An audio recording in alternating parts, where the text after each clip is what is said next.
그리스도인은 거룩한 삶을 살아야 합니다. 왜냐하면 우리를 창조하신 하나님께서 거룩하신 분입니다. 뿐만 아니라 하나님께서 내가 거룩하니 너희도 거룩할지어다 말씀하셨기 때문에 우리는 거룩한 삶을 살아야 합니다. 레위기 11장 45절 말씀에 보면 나는 너희의 하나님이 되려고 너희를 애굽 땅에서 인도하여 낸 여호와라, 내가 거룩하니 너희도 거룩할지어다 라고 말씀하고 있습니다. 뿐만 아니라 베드로전서 1장 15절 말씀에 봐도 오직 너희를 부르신 거룩한 이처럼 너희도 모든 행실에 거룩한 자가 되라라고 말씀하고 있습니다. 그래서 여러분, 우리의 삶은 거룩해져야 하는 것입니다. 여러분, 우리가 예수님을 만나도 우리가 구원받아서 하나님의 자녀가 되고 변화되었어도 여러분, 우리의 삶의 어떤 모양은 똑같지 않습니까? 외모는 무엇이 달라지는 겁니까? 예수님 만나서 우리의 성품이 변화가 되고 우리의 삶의 모습이 변화되는 거예요. 주님께서 거룩하시니 우리도 거룩한 삶을 살아야 되는 겁니다. 더 이상 죄악의 구렁텅이에서 우리가 빠져 있는 것이 아니라 세상과 구별되고 분별된 삶을 통해서, 거룩한 삶을 통해서 하나님께 영광을 돌려드려야 하는 것입니다.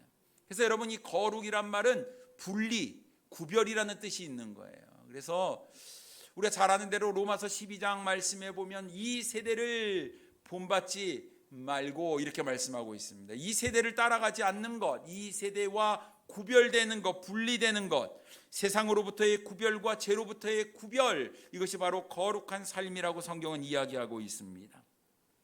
그러나 여러분, 우리가 육신을 입고 있는 이상 우리는 세상이나 죄로부터 구별되기가 쉽지가 않습니다. 그래서 우리가 거룩한 삶을 어떻게 하면 살 수 있을까? 오늘 우리는 본문 말씀을 가지고 거룩한 삶을 살려면 이라는 제목으로 함께 은혜를 나누기를 원합니다. 첫째로, 거룩한 삶을 살기 위해서 우리는 주의 말씀을 지켜 행해야 합니다. 본문 9절 말씀에 보면 청년이 무엇으로 그의 행실을 깨끗하게 하리까? 주의 말씀만 지킬 따름이니이다 라고 말씀하고 있습니다. 여러분, 오늘 본문에 청년이 무엇으로 우리의 행실을 깨끗게 할 수 있는지 묻고 있어요. 청년의 시기, 여러분, 청년의 때가 어떤 때입니까? 무언가를 완전히 이룬 시기는 아니고 무엇인가를 시도하거나 도전하는 시기지요. 아직 불안전하고 불확실한 시기입니다. 무엇인가를 결정하는 데 있어서 갈팡질팡하고 또 수많은 유혹에 넘어가는 시대, 바로 그 시대가 청년의 시대가 아닐까 싶습니다.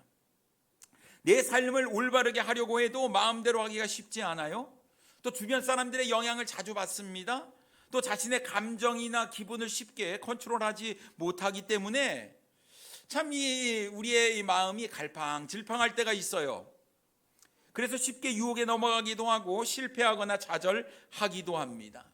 수많은 그리스도인들이 하지 말아야 할 일들을 알면서도 행하는 것을 보게 돼요. 청년의 때가 그렇습니다. 단순히 우리가 육신의 청년의 때가 아니라 영적으로 청년의 때도 그런 것 같습니다. 우리가 유혹에 빠지지 아니하고 하나님의 자녀답게 그리고 거룩한 삶을 살기 위해선 어떻게 해야 할까요? 여러분, 우리가 어떻게 해야 거룩한 삶을 살 수 있을까요? 어떻게 해야 우리의 행실을 깨끗하게 할 수 있을까요? 여러분, 우리의 삶의 모습들, 우리의 행실을 깨끗하게 할 수 있는 좀 확실하고 분명한 것이 있어야 되는 것 아니겠습니까? 근데 아무리 이 깨끗하게 보일지라도 절대로 세상적인 것으로는 우리의 행실을 깨끗하게 할 수가 없다는 사실이에요. 제가 세차를 할 때 걸레를 빨아서 세차를 합니다. 차를 닦아요.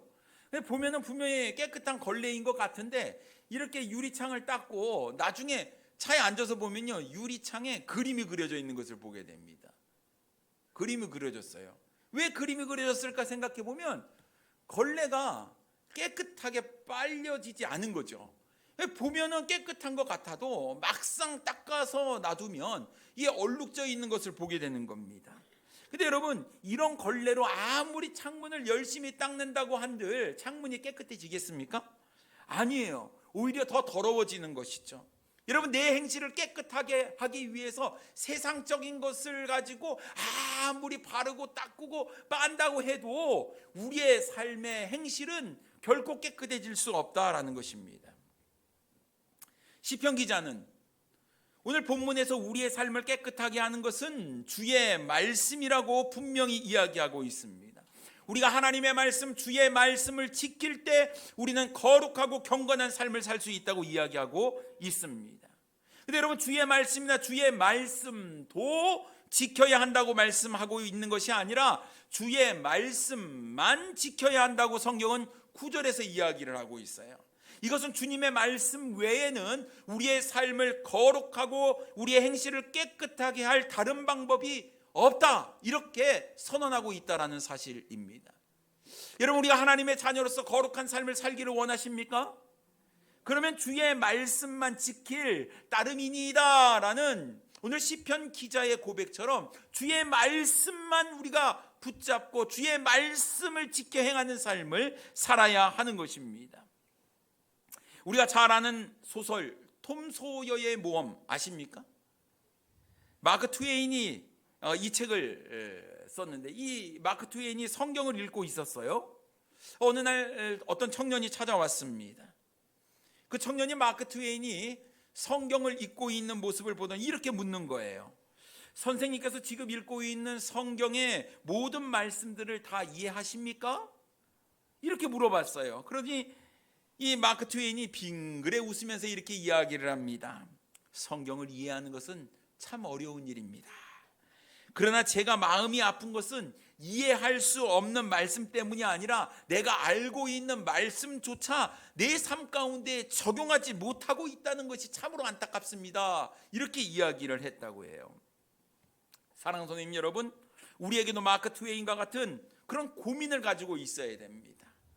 우리가 하나님의 말씀을 들었어요. 우리가 하나님의 말씀을 압니다. 또 암송하는 말씀도 있어요. 하지만 무엇이 문제입니까? 그 말씀에 순종하지 못하는 것이 문제가 아니겠습니까? 사람들은 새로운 말씀, 새로운 지식, 뭔가 이런 것들을 얻고자 하지만 사실 내가 이미 알고 있는 말씀조차 내 삶 가운데 적용하고 있지 못하는 것이 진정한 삶의 문제가 아니겠냐 하는 것입니다. 우리의 삶이 변하지 못하고 나의 믿음이 성장하지 못하고 계속 정체되어 있는 것은 내가 온갖 좋은 말씀을 알고 있으면서도 그것을 행하지 못하기 때문이에요. 여러분, 초대교회가 어떻게 부흥했습니까? 초대교회의 성도들이 하나님의 말씀을 받은 대로 그 말씀대로 서로 나누고 섬기며 사랑을 실천하는 데 앞장섰을 때, 말씀의 순종이 따라왔을 때, 말씀의 실천이 따라왔을 때, 그때 초대교회는 부흥하게 되었다라는 사실입니다. 말씀을 통해 주신 약속을 붙잡고 우리가 믿음의 발걸음을 내디딜 때 비로소 우리는 놀라운 기적의 주인공이 될 수가 있습니다. 여러분, 홍해가 갈라진 것, 모세가 하나님의 말씀대로 바다를 향해 지팡이를 들었을 때, 내밀었을 때 홍해는 갈라졌습니다. 여러분, 여리고성, 그렇게 크고 견고한 여리고성이 무너진 것은 이스라엘 백성이 하나님의 말씀대로 여리고성을 하루에 한 바퀴, 마지막 7일째에는 7바퀴를 다 돌고 났을 때 비로소 이루어졌다라는 사실이지요. 이성으로 알고 이해가 되느냐가 보다 더 중요한 것은 하나님께서 나에게 말씀하셨을 때 내가 그 말씀을 지키지 못하느냐에 따라서 결정된다라는 사실이에요. 그래서 야고보서 2장 26절 말씀에 보면 영혼이 없는 몸이 죽은 것 같이 행함이 없는 믿음은 죽은 것이니라 라고 말씀하고 있어요. 여러분, 행함이 있어야 되는 거예요. 말씀에 대한 실천이 있어야 되는 것입니다. 주의 말씀을 지켜 행할 때 우리의 삶이 거룩해지는 것이지, 나 그 말씀 알아 한다고 해서 우리의 삶이 거룩해지는 것은 아니다라는 사실이지요. 우리의 삶을 거룩하게 하는 것은 오직 하나님의 말씀밖에 없습니다. 말씀을 아는 것으로는 아무런 유익이 없어요. 말씀을 지켜 행할 때에 비로소 우리의 삶이 깨끗하게 되는 것입니다. 여러분, 100가지 말씀을 알려고 하기보다는 내가 아는 한 가지 말씀이라도 그 말씀을 행하며 지켜서 순종하는 삶의 모습이 더 필요한 것 아니겠습니까? 예를 들어 사랑하라는 말씀을 우리가 알면 사랑해야 됩니다. 이웃을 내 몸과 같이 사랑하라고 주님께서 말씀하셨고, 더 나아가서는 원수도 사랑하라고 말씀하셨습니다. 어떻게 해야 될까요? 사랑해야 돼요. 죽어도 사랑하지 못할 것 같은데 하나님께서 사랑하라고 말씀하셨으니, 하나님은 사랑이라고 말씀하셨으니, 그 하나님의 사랑을 내가 받았으니 나도 사랑해야지. 그렇게 말씀을 지켜 행할 때 내 삶의 변화가 있는 거예요. 내 삶이 달라지는 거예요. 여러분, 여전히 내가 가지고 있는 고정관념, 이거 버리셔야 됩니다.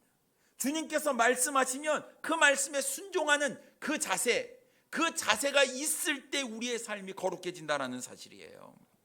그러니 여러분, 말씀을 아는 것으로 그치지 않고 말씀에 순종하고 행할 때, 그때 내 삶이 변화된다는 사실을 여러분 기억하시고, 여러분 주의 말씀을 어떻게 하시든지 지켜 행할 수 있는 우리 사랑하는 성도님들 되기를 원합니다. 두 번째로, 거룩한 삶을 살기 위해서는 주의 말씀을 마음에 두어야 합니다. 주의 말씀을 지켜 행하기 위해서는 여러분 주의 말씀이 내 안에 있어야 되는 거예요. 제가 미국에 처음 갔을 때 햄버거 사 먹기 위해 맥도날드 갔습니다. 전에 이야기했죠. 어떻게 주문하는지 잘 보고 있다고 주문했다고요. 기억이 안 나십니까? 햄버거 주문은 간단합니다. 메뉴판 보고 이야기하면 돼요. 10번 콤보 세트를 먹고 싶으면 1 넘버 10 하면 나오는 거예요. 이거 거꾸로 이야기하지 않기만 하면 됩니다. 1 넘버 10 하면 넘버 10, 10번 하나 주세요 이거잖아요. 10 넘버 1 이렇게 거꾸로 하면 이제 10개 받으니까 큰일 납니다. 근데 이제 한번 내가 주문을 해봤으니 뭐 이제 햄버거 주문하는 것은 간단해진 거예요. 조금 용기가 붙지 않았습니까? 그래서 이번에는 햄버거 집이 아니라 서브웨이를 가겠다. 제가 리버티는요, 그쪽이 뭐 리버티 데이가 있었어요. 그래서 요일마다 막 1+1하고 막 이런 때가 있어서 한 번 가면은 2개를 받아오니 얼마나 좋습니까? 서브웨이를 갔지요. 근데 이게 웬걸 햄버거 주문하고 영 다른 거예요. 보니까요, 빵이 5종류요. 빵이 5종류. 그럼 빵 5개 중에 하나를 또 골라야 되는 겁니다. 또 치즈가 3종류예요. 그 치즈를 또 골라야 되는 거예요. 한 각종 야채가 있는데 한 10가지 야채가 있어요. 그러니까 이 야채도 또 골라야 되는 겁니다. 오메 큰일 났습니다. 그런데 여기에서 끝난 게 아니라 소스도 한 10가지가 있는데 그 중에서 골라야 되는 거예요. 한번 햄버거 주문 한번 했다가 서브웨이 한번 먹겠다고 하는데 난감해졌습니다. 근데 앞에 사람도 없어요. 어떻게 뭐 도와드릴까요? 얘기를 했는데 이제 큰일 났습니다. 그런데 한국 사람은요, 바디랭귀지가 있잖아요. 디스로 다 통과했습니다. 디스. 이것. 야, 그림 보고 이거. 디스. 그러면 빵도 디스. 소스도 디스. 야채도 디스. 근데 10가지잖아요. 그럼 제가 어떻게 주문했겠습니까? 10번 디스하면 됩니다. 디스. 얼마나 웃었겠어요. 이러면 안 되죠. 그래서 어떻게 합니까? 이 공부를 해야 돼요. 어떻게 주문하는지 공부를 해야 됩니다. 근데 여러분, 우리 한국 사람들이 중학교 고등학교 이렇게 공부를 하잖아요. 영어 단어 상당히 많이 알아요. 오이가 뭐냐, 양파가 뭐냐, 이거 다 아는 단어거든요. 그런데 갑자기 당황하니까 이거 뭐 대답을 못 하는 거죠. 디스밖에 생각이 안 나요. 머리는 백지가 되고 하얘져 갖고 디스. 그래도 참 용하다, 내가 이것을 주문해 갖고 오니, 그러면서 왔던 기억이 있습니다. 그런데 여러분, 문제는 그 단어를 모르는 게 아니라 갑자기 입에서 튀어나오지 않는 거예요. 그러니까 몇 번 주문을 하다 보니 이제 쉽게 주문을 하는 겁니다. 야채를 고를 때 더 이상 디스 이렇게 안 해도 되는 거예요. 고급스럽게 얘기하죠. 양파, 어니언 딱 이렇게 얘기를 하고, 레터스 딱 이렇게 얘기를 하고 막 이렇게 그렇게 얘기를 했습니다. 그런데 이거 주문하는데 너무 이야기를 많이 해요. 그 미국 사람들은 어떻게 하나 이렇게 딱 봤습니다. 그때 제가 아는 단어를 쓰더라고요. Everything on it. 다 그 위에다 넣어라. everything on it. 근데 저는 이제 디스 하다가 어떻게 해요? 그 다음에 이제 나름 이것도 페퍼 이렇게 얘기를 딱 하잖아요. 참 이게 미련하다. Everything on it. 딱 했어요. 근데 제가 그 중에 좀 싫어하는 게 있어요. 그게 뭐냐면 멕시칸 고추. 이게 담궈진 거. 할리오피뇨라고 하거든요. 요거 좀 매워요. 저는 그거를 빼고 싶어요. 그랬더니 쉽습니다. Everything on it without 할로피뇨 이렇게 하면 되는 거예요. 이야, 사람이요, 그 단어를 제가 모르느냐? 알고 있지만 어떻게 써먹는지를 모르는 거죠. 자, 여러분, 제가 주문할 때 말을 못했는 것은 단어를 모르기 때문이 아니라 그 단어가 내 안에 있지 않기 때문에 그랬어요. 자꾸 그 말을 사용하면 너무나 쉬운 말이지만 자주 말하지 않으면 입이 떨어지지 않는 것입니다. 예를 들어 한국 사람이요, 미국에 가면 인사성이 밝잖아요. 미국 사람도 인사합니다. How are you? 딱 물어봐요. 너 어떠냐? 뭐 어떻게 지내냐? 이렇게 물어봅니다. 그러면 우리는 영어 시간에 배운 대로 I'm fine, thank you, and you? 이렇게 물어보잖아요.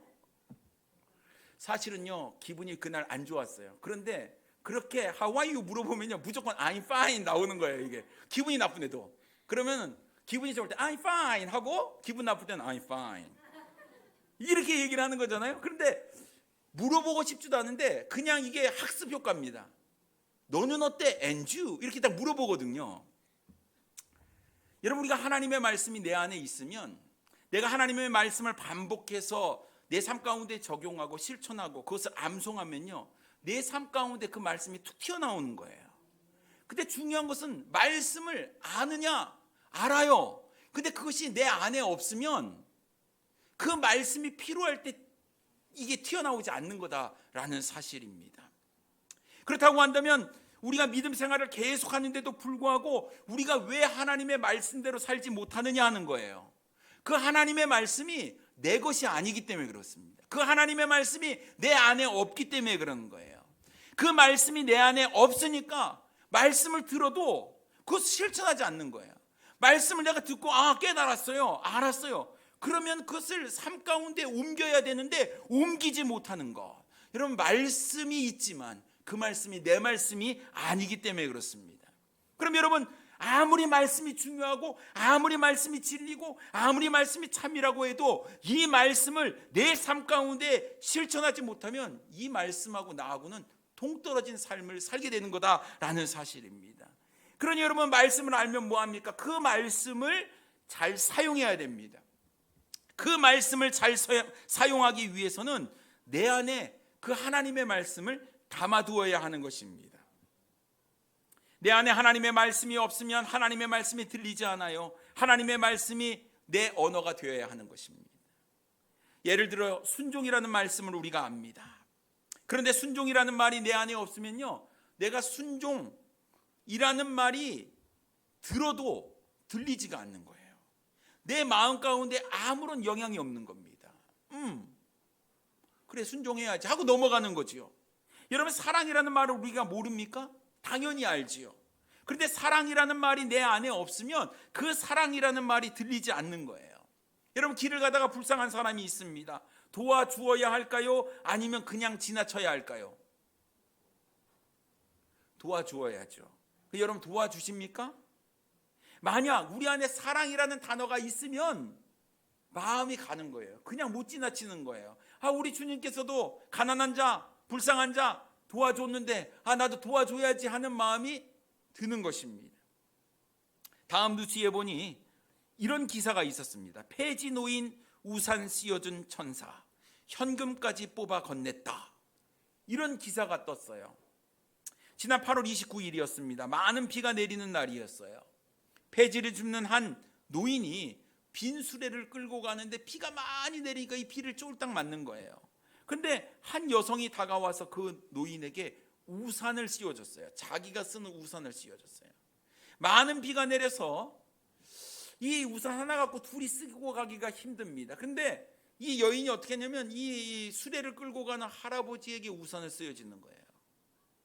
자신은 다른 손에 들고 있었던 짐도 있었고 휴대전화가 있었지만 최대한 노인이 비가 맞지 않도록 씌워주고 자신은 반 이상을 비를 맞고 가는 것. 그러면서 그 노인에게 함께 약 1km 정도를 갔다고 합니다. 이 A씨의 선행은 우산을 씌워주는 것에 끝나지 않았고 그 노인에게 잠깐 기다리라고 한 뒤에 마트에 들어가서 돈을 찾아서 봉투에 3만 원을 담아서 주었다고 해요. 어떻게 무슨 이유로 이렇게 했습니까? 그랬더니 아무런 이유가 없습니다.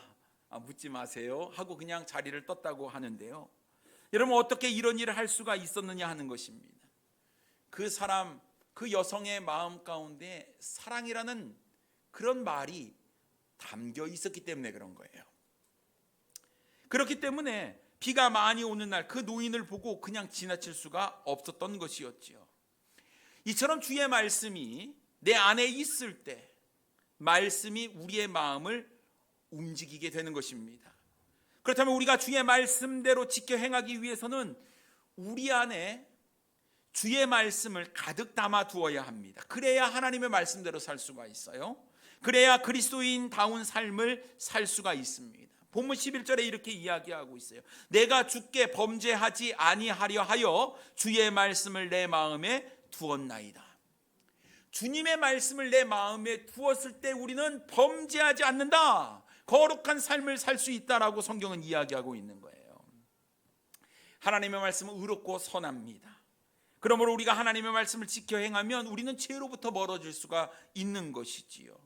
그러나 하나님의 말씀이 내 안에 없으면 우리는 쉽게 유혹에 넘어가서 죄악의 구렁텅이에 빠지고 만다는 사실입니다.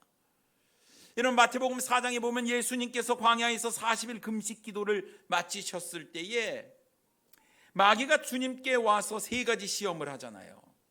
근데 그 시험을 잘 보게 되면 에덴 동산에서 아담이 사탄에게 받았던 것과 동일한 시험이었습니다.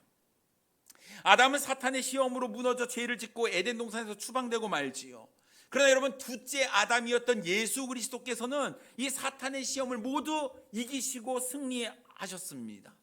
그런데 이 3번의 사탄의 시험을 어떻게 이기셨냐 하는 거예요. 기록된 하나님의 말씀으로 물리치셨다라는 거예요. 기록되었으되 우리 주님께서 말씀하고 있는 겁니다.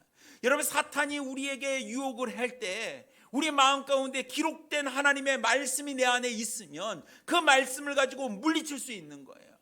범죄의 현장에서 우리가 벗어날 수 있는 겁니다. 수많은 유혹 앞에서 우리가 넘어지지 않을 수 있다는 사실이지요.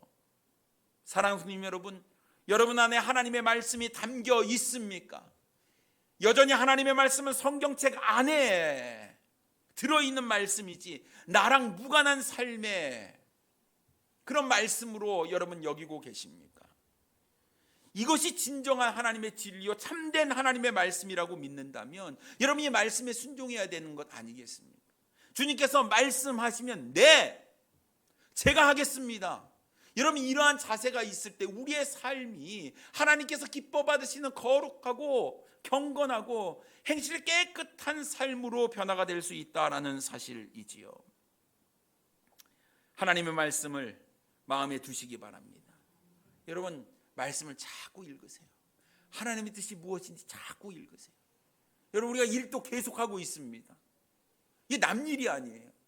내가 주님의 은혜로 구원받은 내가, 하나님의 자녀인 내가 하나님의 자녀답게 거룩하고 의로운 삶을 살기 위해서는 말씀을 가까이 하는 수밖에 없다라고 성경은 이야기하고 있어요. 나의 유익을 위해서, 하나님 앞에서 부끄럽지 않은 인생이 되기 위해서 말씀을 가까이 하셔야 되는 겁니다. 말씀도 이왕이면 필사도 하시고 매일매일 큐티하셔요. 요즘 이사야 큐티입니다. 시오로도 나왔습니다. 시오로도 이사야입니다. 이사 가고 싶어요? 여러분, 이사야 좀 쉽지는 않습니다만 여러분, 그 안에 담겨진 하나님의 뜻이 무엇인지를 잘 찾아보세요. 묵상하시고, 그리고 어찌하든지 내가 그대로 살아보리라. 말씀에 반응하는 삶이 하나님께서 원하시는 삶이 되리라고 믿습니다. 그래서 여러분, 끝까지 나는 안 하겠다 버티지 마시고 되든 안 되든 일단 시작해 보세요. 시작은 반이고 하나님께서 우리의 그 마음을 보시고 내가 진짜 필사를 못할 줄 알았는데 했네, 내가 일동 못할 줄 알았는데 했네, 여러분, 이러한 놀라운 축복이 있을 거예요. 말씀의 깊이에 푹 빠지셔서 그 말씀을 내 안에 깊게 담아두시는 우리 사랑하는 성도님들 되기를 원합니다. 3번째로, 주의 말씀을 즐거워해야 합니다. 여러분, 주님의 말씀을 지켜 행하기 위해서 주의 말씀을 내 안에 두었어요. 그러나 우리가 마지막으로 해야 될 것은 주의 말씀을 즐거워해야 돼요. 즐거워해야 돼요. 말씀을 지켜 행하는 것도 알겠습니다. 말씀을 마음에 두는 것도 알겠습니다. 그러나 이것을 억지로 하면 얼마 가지 못하는 것이죠. 작심삼일이라는 말이 있습니다. 뭔가를 깨달았으면 길게 가야 되는데 우리는 하다가 금방 그만두지요. 왜 그럴까요? 즐겁지 않아서 그래요. 억지로 하기 때문에 그렇습니다. 억지로 하니까 힘이 든 거예요. 지겨워 죽겠습니다. 아이고 하면서 금방 지쳐버리는 것이 우리의 삶의 모습입니다. 억지로 하는 것과 즐거운 마음으로 하는 것과는 천지 차이예요. 공부를 예를 한번 들어보겠습니다. 여러분, 억지로 공부하는 거 얼마나 지겹겠습니까? 아이가 책상에 앉아 있는데 몸이 비비 꼬이는 거예요. 막 하는 겁니다. 하면서 머리를 쥐어뜯고 한숨 팍팍 내쉽니다. 지겹다는 뜻이죠. 지겹다는 뜻. 왜 공부를 하냐? 엄마가 공부하라고 시켜서 한다고 그러는 거예요. 뭘 어디에서부터 시작해서 공부해야 될지도 모르겠습니다. 책상에 앉아 있는데 답답해 죽겠습니다. 자리에만 앉아 시간을 보내고 있을 뿐 머릿속에 들어가는 것은 아무것도 없어요. 그런데 이렇게 얘기합니다. 내가 책상에 오래 앉아 있었으니까 마치 공부를 많이 한 줄 알아요. 착각이지요. 착각입니다. 이에 반해 즐거운 마음으로 공부를 하는 것은 머리에 남는 것이 많아요. 자신이 모르는 것을 알아가는 것, 이게 참 재미가 있고 흥미가 있습니다. 하나를 알았더니 둘을 알고 싶어요. 이런 사람은 공부를 하지 말라고 해도 스스로 알아서 공부를 하는 사람 아니겠습니까? 이럴 아이들은 부모가 좀 잠 좀 자라 이래 얘기하는데 어머니는 떡을 써세요. 그러면서 자기는 공부하겠다고 이제는 자야 될 때가 아니냐 그래도 이게 너무 재밌습니다. 이런 자녀가 있으면 좋겠습니다만 여러분, 이게 쉽지가 않다라는 거예요. 말씀도 마찬가지입니다. 우리가 억지로 하나님의 말씀을 받는 것과 즐겁게 하나님의 말씀을 받는 것은 다른 거예요. 예배 시간이 그렇게 졸린 이유는요, 이 사실 말씀에 대한 즐거운 마음이 없기 때문에 그런 것 아니겠습니까? 예배는 들어야 하긴 하는데 그래서 오긴 왔는데 억지로 와서 앉아 있으니 이 눈꺼풀이 그냥 계속 내려오는 거 아니겠어요? 그러나 말씀을 즐거워하는 사람은 다릅니다. 말씀을 알아가고 말씀을 배우고 깨닫고 내가 그 말씀에 실천하고 내가 정말 주님께서 기뻐하시는 삶을 살겠다. 그러면서 내 삶이 정말 그렇게 노력을 하면서 달라지고 변화되는 모습에 재미가 있고 흥미가 있는 거예요. 이것이 말씀의 은혜구나. 이게 말씀이 주는 놀라운 축복이구나라는 것을 깨닫게 되는 것이죠. 14절 말씀에 보면 내가 모든 재물을 즐거워함 같이 주의 증거들의 도를 즐거워하였나이다라고 말씀하고 있습니다. 여러분, 재물 안 좋아하는 사람이 있습니까? 다 좋지요. 모든 재물을 즐거워함과 같이 주의 증거들의 도를 즐거워하였나이다라고 이야기를 하고 있어요. 근데 여러분, 사실 이것의 보다 정확한 번역은요, 내가 모든 재물을 즐거워하는 것 그 이상으로 주의 말씀을 즐거워했다라는 뜻입니다. 다시 말해서 하나님의 말씀이 제일 즐겁다라는 이야기가 되겠지요. 다윗은요, 하나님의 말씀이 송이꿀보다 더 달다 이렇게 이야기를 했어요. 그 말씀을 먹으면 또 먹고 싶은 그 마음이 든다, 이런 고백 아니겠습니까? 말씀이 즐거우면 계속해서 말씀에 되새김질을 하게 되는 거예요. 말씀을 늘 읽고 말씀을 늘 묵상하고 그 말씀을 늘 암송합니다. 주일 예배 때 받은 하나님의 말씀을요, 주일뿐만 아니라 월요일, 화요일, 수요일 계속해서 삶 가운데 되새김질하는 거예요. 그 말씀이 내 말씀이 되도록 만드는 것, 이것은 말씀을 즐거워하는 사람들에게 주어지는 것 아니겠습니까?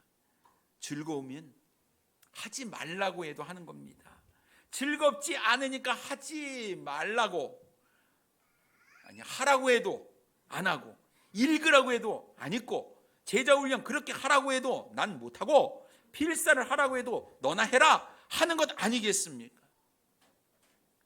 정말 말씀을 즐거워할 수 있는 우리 사랑하는 성도님들 되기를 원합니다. 16절 말씀에 보면 주의 율례들을 즐거워하며 주의 말씀을 잊지 아니하리라. 여러분, 주의 말씀을 즐거워하며 주의 말씀을 잊지 않겠다고 고백을 하고 있는 거예요. 여러분, 주의 말씀을 잊지 않으려고 하면 어떻게 하죠? 암송해야 돼요. 암송해야 돼요. 내가 좋아하는 말씀은 그냥 반복해서 외워버리세요. 그래서 그 말씀이 내 삶을 이끌어가는 그런 삶을 살아야 될 줄 믿습니다. 여러분도 각자 좋아하시는 성경 암송 있죠? 성경 구절 좋아하시는 거. 창세기 1장 1절 좋아하시는 분 계시죠? 그냥 다른 이유가 아니야. 그냥 성경 폈는데 1장 1절 처음이 좋은 것이요. 짧어. 그래갖고 또 태초에 하나님 천지 창조 그거 내가 가장 좋아하는 말씀이라 이러지 말고, 여러분 우리 삶 가운데 정말 나에게 힘이 되어주는 말씀, 내가 어려울 때마다 나에게 능력이 되어지는 말씀, 이런 말씀을 참 좋아하시면 좋겠습니다.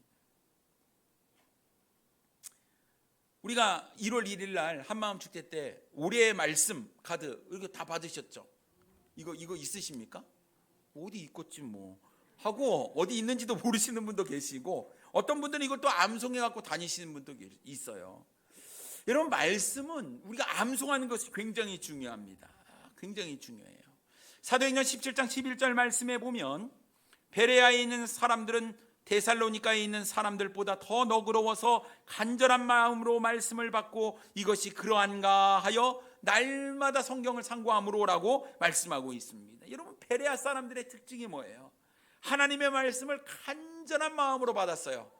간절한 마음으로 말씀을 받고 이것이 그런가 하면서 날마다 성경을 상고했대요. 날마다. 왜요? 말씀을 사랑하니까.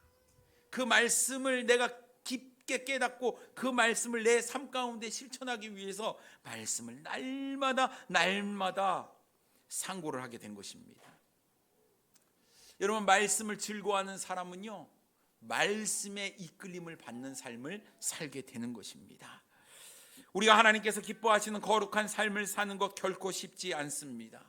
어떻게 하면 여러분 거룩한 삶을 살 수 있습니까? 어떻게 하면 하나님께서 원하시는 하나님 말씀에 합당한 삶을 살 수가 있겠습니까? 하나님의 말씀을 지켜 행해야 됩니다. 하나님의 말씀을 지켜 행하기 위해서는 말씀이 내 안에 있어야 하는 거예요. 그 하나님의 말씀이 내 안에 있게 하기 위해서는 우리는 하나님의 말씀을 즐거워해야 하는 것입니다.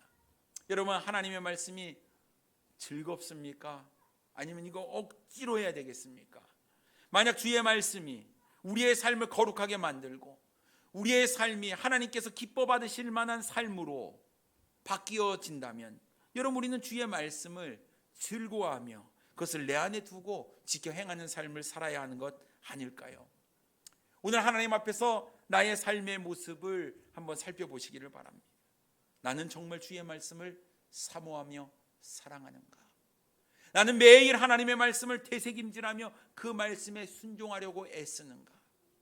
아니면 오늘 패회 기도하고 나가는 그 순간 나는 자유다, 일주일의 자유를 만끽하면서 하나님의 말씀이 아닌 내 마음과 내 뜻대로 살아가고 있습니까? 여러분 우리가 무엇을 선택하고 무엇을 사랑하는지에 따라서 우리의 삶이 완전히 달라지는 삶을 살게 될 텐데요, 우리를 구원하여 주신 이 하나님의 말씀, 그 말씀이 우리의 삶도 이끌어간다는 것을 믿으신다면 여러분 주님의 말씀에 올인할 수 있는 우리 사랑하는 성도님들 되기를 원해요. 말씀을 사랑하시고 말씀을 사모하시고 매일 말씀 붙잡고 어찌하든지 한 말씀이라도, 오늘 들은 말씀이라도 내가 이 말씀을 내 삶 가운데 지켜서 행하겠습니다 라는 이 믿음의 결단이 있을 때 우리의 삶은 놀랍게 변화되고 하나님께서 기뻐하시는 거룩한 삶이 되리라고 믿습니다. 하나님 앞에 거룩한 삶으로 영광을 돌려드리는 우리 사랑하는 성도님들 되기를 원합니다. 기도하겠습니다.